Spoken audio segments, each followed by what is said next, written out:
Hello दोस्तों, कैसे हो आप लोग। उम्मीद करते हैं बहुत ही अच्छे होंगे आप लोग। तो बच्चों, आज का हमारा टॉपिक रहेगा calculation of interest on drawings.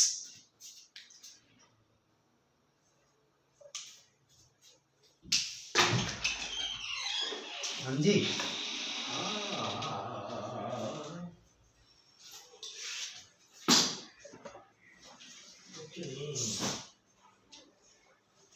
भाई साहब चलिए आगे। भैया वो अभी लेक्चर रिकॉर्ड हो रहा है यार, रिकॉर्डिंग पे चल रही है बात, है ना।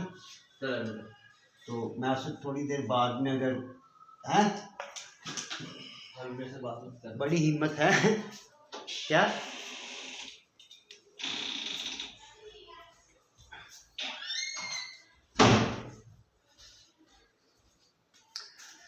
तो sorry for the disturbance. Actually होता क्या है, मैं थोड़ा थोड़ा बीच में ना कोशिश करूंगा कि मुझे लगता है कि एज ए टीचर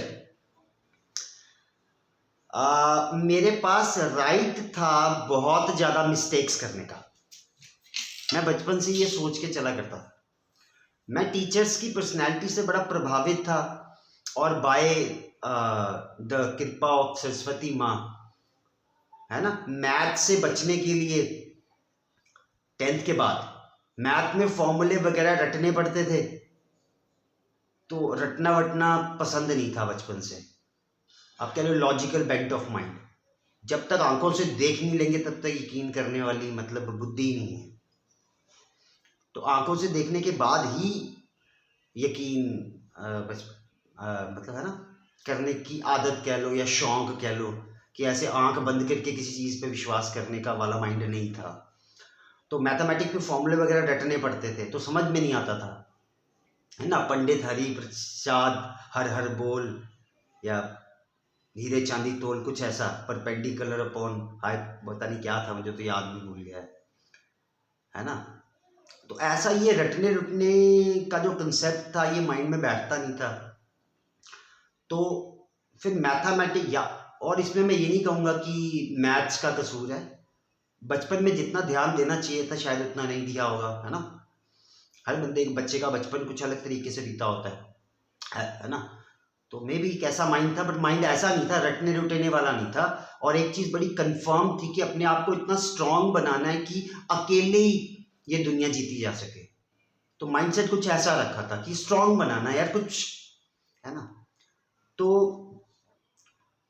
उसमें फिर 10th में मैथमेटिक्स से बचने के लिए, क्योंकि रटना वटना पड़ता था, अभी पता 60s में 10th में अरेंज कर रहा था मैं।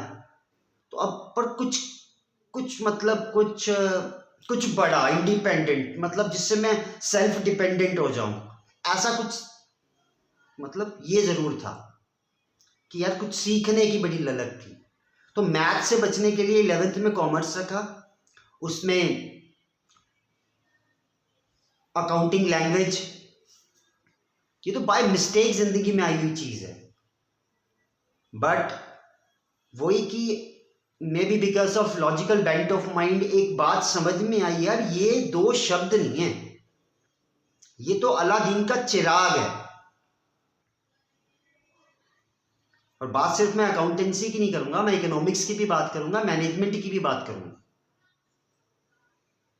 तो 10th के बाद जिन बच्चों का रिजल्ट एवरेज या बिलो एवरेज रहता है, तो क्या उनको ये उम्मीद छोड़ देनी चाहिए कि नहीं यार पढ़ाई में अपना कुछ नहीं हो सकता है, कोई और रास्ता देखो? बिल्कुल भी नहीं। या जिनको मैथमेटिक्स से डर लगता है या मैथमेटिक्स पढ़ना अच्छा नहीं लगता, और हम ये नहीं बोलेंगे कि मैथमेटिक्स की डिमांड नहीं है, अरे आजकल तो पूरा जो भी आपकी टेक्नोलॉजी है, that all depends upon mathematics. IT sector is totally operated by mathematics. ये जो लैंग्वेजेस बनती, मैं सिर्फ उन बच्चों की बात कर रहा हूं जिनको मैथमेटिक्स में थोड़ा सा डर लगता है या मैथमेटिक्स वो पढ़ना पसंद नहीं करते हैं, बट, है ना, और 10th में जो रिजल्ट है वो एवरेज है, चाहे वो 33% क्यों नहीं है, आप मार्जिन पे क्यों नहीं पास हुए, तो क्या उसके बाद एक स्टूडेंट की जिंदगी खत्म हो जाती है? क्या वो पढ़ाई से नाउम्मीद हो जाए? बिल्कुल भी नहीं।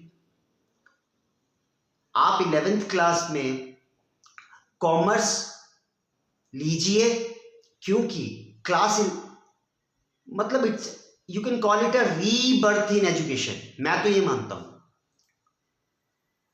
When I was in class 12th, मेरे पापा की डेथ हो गई। अक्टूबर 1999 में उनकी डेथ हुई और अगले 5 महीने के बाद एग्जाम थे हमारे फाइनल 12th के, राइट। तो मतलब कंडीशंस कोई भी हो, है ना। तो मैं तो उसके बाद जाके सीरियस हुआ था, सीरियस इन द सेंस कि आप कह लो कि चलो ये भी एक स्टोरी है, बट मैं बीच बेसिक चीज पे आ जाता हूँ कि जिन बच्चों को मैथमेटिक्स से डर लगता है या मैथमेटिक्स उनको पढ़ना पसंद नहीं है और 10th में बड़ा एवरेज सा रिजल्ट है, मे बी 33%, तो क्या उन बच्चों को पढ़ाई वाली फील्ड छोड़ देनी चाहिए? बिल्कुल नहीं। कॉमर्स अल्लादीन का चिराग है। It's a rebirth in education, again I am saying it's a rebirth in education, क्योंकि कॉमर्स में जो सब्जेक्ट्स हैं उनकी जो ABC है वो क्लास 11th से शुरू होती है। आप देख लीजिए, इकोनॉमिक्स के बारे में आपने पहले नहीं पढ़ा होता, हल्का फुल्का सोशल स्टडी में इंट्रो होता है, बट ज़्यादा डेप्थ में नहीं। उसके बाद मैनेजमेंट, आपने बहुत सारे बच्चे देखे होंगे इंजीनियरिंग की डिग्री की हुई है, जॉब ढूंढने जा रहे हैं, तो वो आगे से पूछते हैं कि इंजीनियरिंग इज ओके, क्या आपने MBA किया है, मास्टर्स इन बिजनेस एडमिनिस्ट्रेशन? तो वहाँ पे जो मैनेजमेंट है उसकी इंपॉर्टेंस का पता चलता है। या जो नॉन मेडिकल या मेडिकल के बाद भी जा रहे हैं, जिन्होंने बड़े बड़े बिजनेसेस को या अपने अपने खुद के प्रोफेशन को प्रॉपरली हैंडल करना है, तो वो भी ये ज़रूरत समझते हैं कि मैनेजमेंट की टेक्निक्स कितनी इंपॉर्टेंट है, मैनेजमेंट के प्रिंसिपल्स कितने इंपॉर्टेंट हैं, प्रैक्टिकल जो लाइफ हम डे टू डे फंक्शनिंग उसमें उनको यूज़ करना। तो हम इसको रीबर्थ इन एजुकेशन क्यों ना बोलें कॉमर्स को, कि जो जिंदगी की बहुत इंपॉर्टेंट लेसन्स हैं, सेविंग, अगर आप सिर्फ सेविंग की बात करें कि क्या इसके बारे में सोचें कि क्या ये इंपॉर्टेंट है, ये बहुत इंपॉर्टेंट है। अगर आपको इंटेलिजेंट स्पेंडिंग करना आ जाती है, मैं बड़ा वीक हूं इस मसले में, मेरा हाथ बहुत खुला हुआ है, मैं बहुत फिजूल खर्चे करता हूं, मुझे पता है, ये मेरी आदत रही है। But as an economics teacher, है ना, कॉमर्स टीचर होते हुए ये बेवकूफ़ी करनी नहीं चाहिए। बट अगर आप अच्छा कमाने का दम रखते हैं तो खुल के उड़ाने की अथॉरिटी भी आपके पास है। और मैं अपनी ये आदत नहीं बदलना चाहता, बहुत ज़्यादा पैसा खर्च करने की मैं आदत बिल्कुल नहीं बदलना चाहता, क्योंकि मुझे बहुत पैसा खर्च करना मुझे बहुत अच्छा लगता है। तो उसके लिए मैं अपनी कमाई को बढ़ाने के लिए हमेशा चिंतित रहता हूँ कि कैसे मैं अपनी इनकम को बढ़ाऊँ। बीच में 7-8 साल या आउट ऑफ ट्रैक चले गए थे, अब मैं दोबारा अपने फेवरेट प्रोफेशन में हूँ, या आप कह लो कि मेरे लिए तो एजुकेशन, मेरे लिए तो टीचिंग एक लाइफ है, इट्स माई लाइफ, मैं इसके बिना रह ही नहीं सकता हूँ। बहुत भटका मैं, बहुत रास्तों पे गया, बहुत मिस्टेक्स हुई, बट एज ए टीचर मैं तो हमेशा यही सोचता था कि यार it's okay, as a teacher मेरे पास राइट है। अगर मुझे प्रूव करना है कि I am the best teacher in the universe, तो मुझे उतना ही ज़्यादा सीखना पड़ेगा। और कोई किताब आपको इतना ज़्यादा नहीं सिखाती जितना ज़िंदगी आपको सिखाती है। जब आप अपने खुद के इमोशंस को के साथ लड़ते हैं अलग अलग सिचुएशंस में, उस समय जो स्ट्रेंथ आपको मिलती है वो कोई भी किताब आपको नहीं सिखा सकती, राइट। तो मैंने सीखा उस टाइम पे, है ना, इंटेलिजेंस बेसिक्स थी। तो उसके बाद मेरा कॉमर्स में आने का तो यही रीज़न था, मैं तो मैथ से बचना चाहता था। बट मैं तो सजेस्ट करूंगा हर उस बच्चे को जो 10th के बाद मार्जिन पे पास हुआ है, या 99% क्यों नहीं है, बात उन लोग बच्चों की कर लेते हैं जिन जो मार्जिन पे पास हैं, तो क्या पढ़ाई बिल्कुल छोड़ देनी चाहिए? बिल्कुल भी नहीं। कॉमर्स से एक अपॉर्चुनिटी है आपके पास, एक आप अब दोबारा आपके मन में एक ख्याल आता है कि नहीं यार, मुझे 12th में 100 में से 100 करना है, इस बार मुझे अब 100% दोबारा अपने पेरेंट्स को या अपने आप को खुद को प्रूव करना है। चलो ठीक है, 10th तक इतना ध्यान नहीं दिया या इतना लाइफ इतनी टफ होने वाली है आगे, क्योंकि मुझे लगता है अभी ये भ्रम टूट जाना चाहिए कि पैसे से बड़ा कोई भगवान इस आज के टाइम पे है।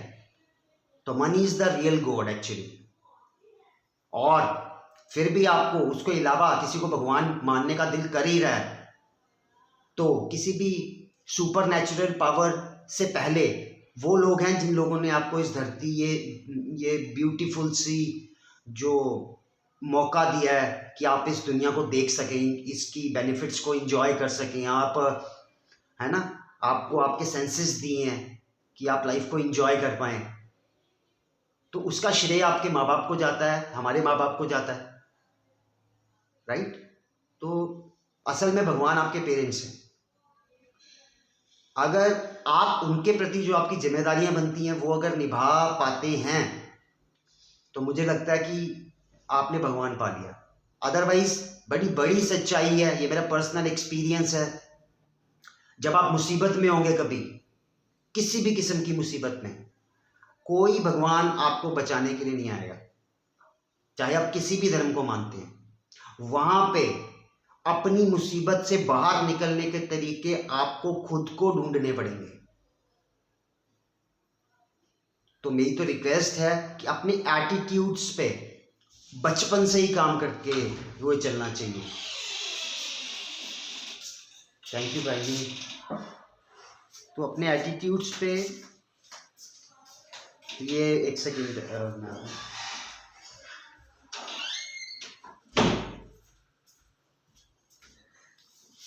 तो अपने एटीट्यूड्स पे काम करते रहना चाहिए, अपना पेशेंस बढ़ाना चाहिए, अपना टॉलरेंस बढ़ाना चाहिए। ये दो ऐसी क्वालिटीज़ हैं जो मेरे में बहुत कमी थी।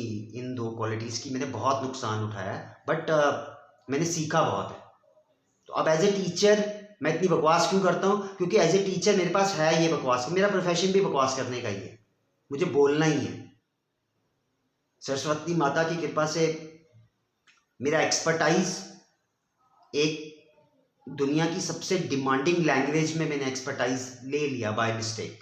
मैथ से बचने के लिए उस तरफ मेरी मूवमेंट हुई थी।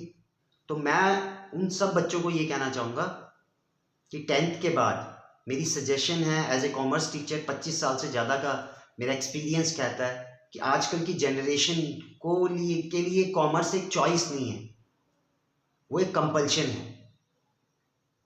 ये the mind is not a dustbin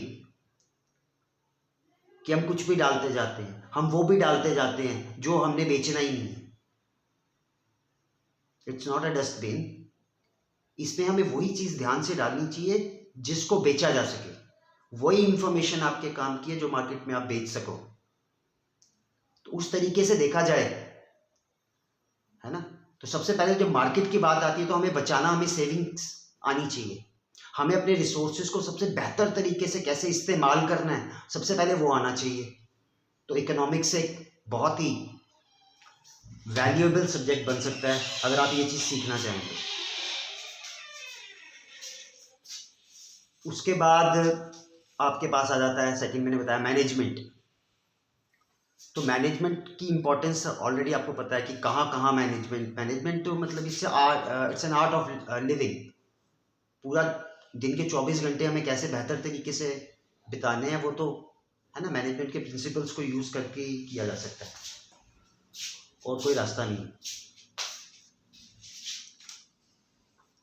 है ना। और अकाउंटेंसी की बात करें, वो फिर आप असल में जो आप कह सकते हो कि सच में जो अलादीन का चिराग है वो ये लैंग्वेज है। देखो इंग्लिश भी एक लैंग्वेज है। बचपन से मैंने तो बड़ी मार खाई है इंग्लिश के चक्कर में, है ना। मैं तो 8th तक बजट को बडगेट कहता था। तो आज तक भी वो एक लैंग्वेज है जिसे अच्छे तरीके से कह नहीं सकता कोई बंदा भी मैंने बहुत अच्छे तरीके से, मुझे 100% इंग्लिश आती है। कहीं ना कहीं कोई ना कोई छोटी मोटी कमी रही जाती है। अनगिनत रूल्स थे, फिर भी ज़रूरत के हिसाब से देखा नहीं है, उसकी इंपॉर्टेंस तो है, यूज़ तो होती है, वैल्यू तो बढ़ती है बंदे की, है ना। थोड़ा अच्छा ट्रीटमेंट तो मिलता है अगर आप इंग्लिश के जानकार हो तो बस वो अच्छा ट्रीटमेंट लेने के लिए वैल्यू बढ़ जाती है इस लैंग्वेज की। अब तो जैसे पंजाब में तो ट्रेंड है अभी 12th पास करने के बाद भी किसी फॉरेन कंट्री में जाना है और वहाँ पे अपना करियर बनाना है जैसा भी। तो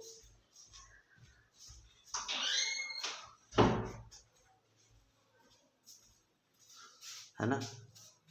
तो पंजाब का यूथ तो मैक्सिमम मूव कर रहा है बाहर की कंट्रीज़ की तरफ 12th के बाद।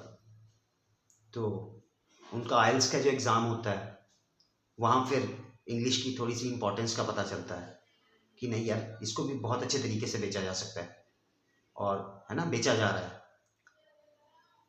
तो सिर्फ ये अब देखो, बच्चे वहाँ भी पैसे खर्च कर रहे हैं वो लैंग्वेज सीखने के लिए भी। पीटी का या आइल्स का एग्ज़ाम देंगे तो उसके लिए वो क्लासेस लेते हैं, पैसे खर्च करते हैं। देन 15,000 का एग्ज़ाम होता है, वो भी देते हैं जस्ट भाई वहाँ एंट्री मिल जाए। उसके बाद चाहे अपने सर्वाइवल के लिए बर्तन मांजने पड़े या कुछ भी करना पड़े, that is okay. Part time कुछ ना कुछ बिना स्किल्स के जाएंगे तो डेफिनेटली, है ना। तो अब इस तरीके से वो लैंग्वेज भी सीख ली।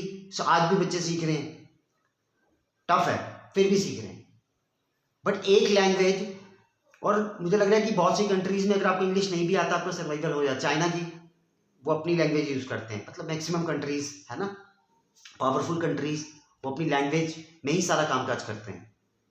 तो अब सोचिए कोई एक ऐसी लैंग्वेज हो जिसकी पूरे वर्ल्ड में डिमांड हो, यानी पूरे वर्ल्ड में एक काम उसी भाषा में किया जाता हो। यानी पूरे वर्ल्ड में अकाउंटिंग जब करने की बात आती है तो दो ही टर्म्स को यूज किया जाता है, एक डेबिट और दूसरा क्रेडिट। यानी एक ऐसी भाषा जिसके दो ही शब्द हैं, एक डेबिट और दूसरा क्रेडिट।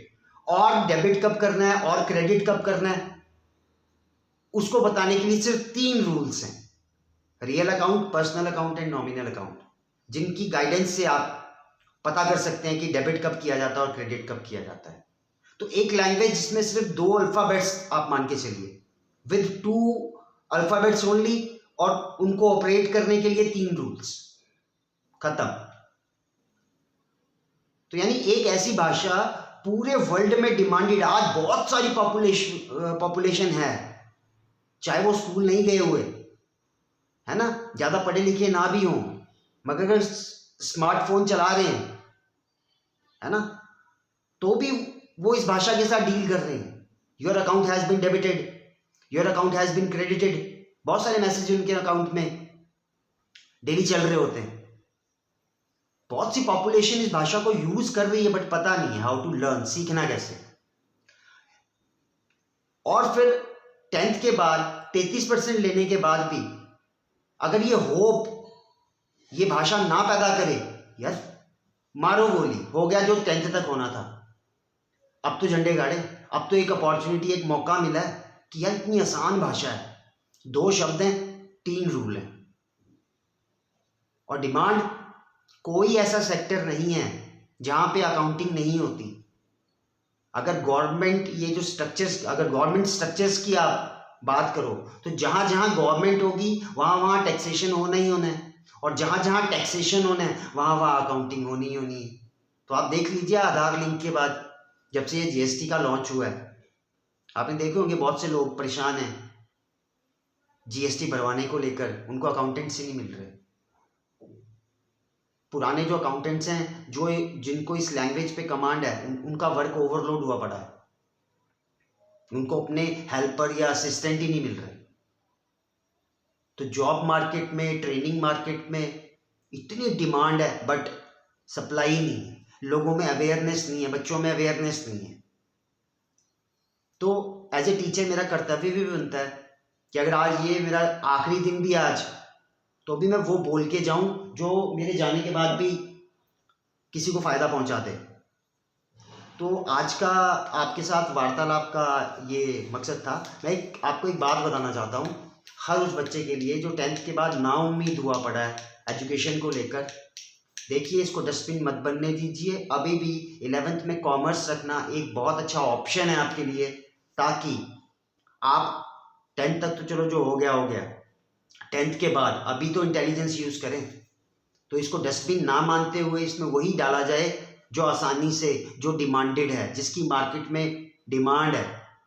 आज आप किसी को लव स्टोरी के बारे में कोई राय देना चाहेंगे, कोई नहीं सुनेगा आपकी, सबके पास अपनी लव स्टोरीज हैं। आपकी ट्रेजेडीज के बारे में कोई नहीं सुनना चाहता, सबके पास अपनी ट्रेजिडीज हैं। कॉमेडी की अच्छी डिमांड है, किसी को हंसाने के लिए निकलोगे फिर ग्राहक मिल जाएगा आपको, राइट। तो आज मार्केट में डिमांड, हर बंदा ये जरूर पूछना चाहता है, यार क्या आप मेरे पैसे बचा सकते हो या आप मेरे पैसे बढ़ा सकते हो। ये दो चीज़ें आप कर देते हो तो पैसे बचाने पे भी आप कमा सकते हो और पैसे बढ़ाने पे भी आप कमा सकते हो। तो ये वाला जो एटीट्यूड बिल्ट होता है, इसके लिए है ना, इकोनॉमिक्स एंड मैनेजमेंट और एंड बिजनेस, ये एक वेपन की तरह है, इसे ऐसा समझना चाहिए। और अकाउंटिंग का सॉरी, वो तो मैंने आपको बताया है कि वो अपने आप में एक वंडरफुल चीज़ है। मतलब ये अलादीन का चिराग है, सही यार, 2 शब्द और 3 रूल्स और फिर झंडे गाड़ दो। बट होता ये है कि इतनी बड़ी अपॉर्चुनिटी समझ में ही नहीं आती, यकीन ही नहीं होता, कोई यकीन दिलवाने वाला कभी सामने आता ही नहीं है कि यार क्या सच में। देखो, मुझे मेरी कोई इमेज ज़्यादा अच्छी नहीं है क्योंकि मैंने कभी इमेज कॉन्शियस होकर कुछ किया ही नहीं है ना। तो इमेज का मेरी नज़र में, मतलब मैं कोई वैल्यू करता नहीं हूँ इमेज को, है ना। सिंपल सा कंसेप्ट है यार, इमेज से ज़्यादा इम्पोर्टेंट मुझे लगता है कैरेक्टर होना चाहिए बंदे का, है ना। बंदा खुद से आंखें मिला पाए, बस ये है, अपना ये कंसेप्ट चलता है थोड़ा सा। तो मिस्टेक्स को मैं ऐसे लेता हूँ कि जैसे ठीक है, आई एम ए टीचर, तो मेरे पास कुछ राइट्स भी हैं और मेरी कुछ जिम्मेदारियां भी हैं, क्योंकि मैं दुनिया का सबसे बेहतरीन टीचर बनना चाहता हूं। तो उसके लिए मुझे बड़े बड़े पंगे लेने थे, मैंने लिए। मैंने जितना लिमिट्स को क्रॉस करना था मैंने करा और बहुत कुछ सीख के वापस आया हूं और अब सिखाना चाहता हूं। तो मैं चाहता हूं ज़्यादा से ज़्यादा आप मौका दें, इस वीडियो को ज़्यादा से ज़्यादा प्रमोट करें और जितनी भी वीडियोस मेरी रिलेटेड टू 12th के सिलेबस जितनी भी मार्केट में आ रही हैं, ज़्यादा से ज़्यादा आप उसे प्रमोट करें। क्योंकि अभी ऑफलाइन क्लासेस में 3 बच्चे 12th के हैं, बट मैं उसमें अब ज़्यादा समझता नहीं हूँ क्योंकि मैं इमेज कॉन्शियस नहीं हूँ। पर आजकल पेरेंट्स तो हैं ही हैं, डर जाते हैं वो मेरे ऐसे बंदे के पास अपना बच्चा भेजने के लिए, पर तो उनको थोड़ी सी परेशानी हो सकती है क्योंकि आई यूज़ टू स्मोक ओपनली। तो है ना, सिगरेट पीना मुझे लगता है जैसे बंदा केला खा रहा है सड़क पर। हाँ, किसी दूसरे को परेशानी नहीं होनी चाहिए, पर देख के इम्प्रेशन का मेरे पास मैं शुरू से ही मैंने कभी इस चीज़ को ज़्यादा तवज्जो दी नहीं, है ना। ज़्यादा मैंने अपने मन की सुनी कि जो मेरे दिल को अच्छा लग रहा है मैंने की है, कोशिश की है कि मैं वो करूँ। तो इस सारे उसके बाद आज बस ऐसे दिल की 4-5-6 आपके वीडियोस डाल दिए थे 12th के। मैंने समझा कि जो बच्चे रेगुलर वीडियोस देखते होंगे उनको थोड़ा बहुत सस्पेंस मेरे बारे में ज़रूर रहता होगा या थोड़ी बहुत ही क्यूरियोसिटी ज़रूर रहती होगी। वैसे तो मेरा सब कुछ ओपन ही रहता है, बट फिर भी अभी ये नए व्यूअर्स हैं हमारे, नई जगह पे रह रहा हूँ मैं, I am at Pathankot right now. तो वहाँ पे है ना, नए लोग हैं, मेरी हरकतें तो पुरानी हैं। मैं तो आज भी सब कुछ जो भी करता हूँ शरेआम ही करता हूँ, छुपा के मैं अभी भी कुछ नहीं करता हूँ। बट मेरी फैमिली मुझसे बहुत प्यार करती है, मेरे बड़े भैया हैं, मेरे भाभी जी हैं, उनके बच्चे हैं। तो फैमिली के साथ जुड़े रहने से एक फ़ायदा मुझे रहता है कि मैं नेगेटिव नहीं होता हूँ, मुझे कोई ना थोड़ी बहुत सपोर्ट मिलती है, तो मैं इतना पॉजिटिव होके ये वीडियोस बना पा रहा हूँ। तो बस जितना मैंने इस सोसाइटी से लेना था मैं ले चुका हूँ। मैंने बहुत अपनी केयरलेसनेस की वजह से बहुत लोगों को हर्ट किया है, तो मैं माफ़ी मांगना चाहता हूँ उन सब से। अभी भी मैं ये नहीं कहना चाहूँगा कि मेरी ज़िंदगी में वापस आओ आप लोग, बट ये है कि थोड़ा इंतज़ार करो। मैं उस रास्ते पे कोशिश कर रहा हूँ चलने की और बहुत जल्दी आगाज़ हो गया है, अंजाम तक पहुँचाना है ना। भोलेनाथ कृपा करें, बुद्धि ठीक रखें, तो अभी तक एक बात ज़रूर बताना चाहूँगा कि मेरा कोई क्रिमिनल रिकॉर्ड नहीं है। बस ये मैं अपने आप पे प्राउड करने का मेरे पास एक ही कारण होता है कि जो नरक जैसी ज़िंदगी मैंने पिछले 7-8 सालों में गुजारी है, उसके बाद भी मैं बड़े शान से ये कह सकता हूँ कि मैंने यार कोई क्राइम नहीं किया है। मैंने हाँ जी, मैंने कोई क्राइम नहीं किया, मैंने कभी किसी से कुछ छीना नहीं है। तो बस मुझे इसी चीज़ का बड़ा से प्राउड रहता है खुद पे कि यार मैं अभी भी सर्वाइव कर रहा हूँ। तो मुझे तो अपने आप के होने पे बहुत अचंभा होता है कि वाह, आई एम स्टिल सर्वाइविंग। तो फिर तो बोलना बनता है, मेरा राइट है। तो बस आप लोगों के साथ की ज़रूरत है, आप लोगों के थोड़े से पुश की ज़रूरत है। तो बस वीडियोस को ज़्यादा से ज़्यादा शेयर एंड सब्सक्राइब करें चैनल को। तो और भी बड़ी बड़ी बस आप ये है कि थोड़ा सा आप इन्वॉल्व हो जाएं, थोड़ा मुझे बताएं कि पर्टिकुलर आपको किस टॉपिक पे वीडियो चाहिए, ताकि मुझे आसानी हो जाए वीडियो बनाने में, राइट। तो बड़ा बोर्ड बहुत जल्दी हम अरेंज कर देंगे। फिलहाल जो हमारा इस छोटे बोर्ड पे मैनेज हो सकता है वो हम ज़रूर करेंगे, राइट। तो आज का टॉपिक वैसे हमारा calculation of interest on drawing था। तो मुझे लग नहीं रहा कि आज ये लेक्चर रिकॉर्ड करने का कोई फ़ायदा है। आज है ना, ओवरलैप कर जाएगा। आज मैंने काफ़ी कुछ बिल्कुल सीधा सीधा आपके साथ बात कर दी है। तो बस मेरा यही है आपसे कि अगर आपको मेरे अंदर हुनर दिखता है तो ज़्यादा से ज़्यादा लोगों तक वो पहुँचाए, ठीक है।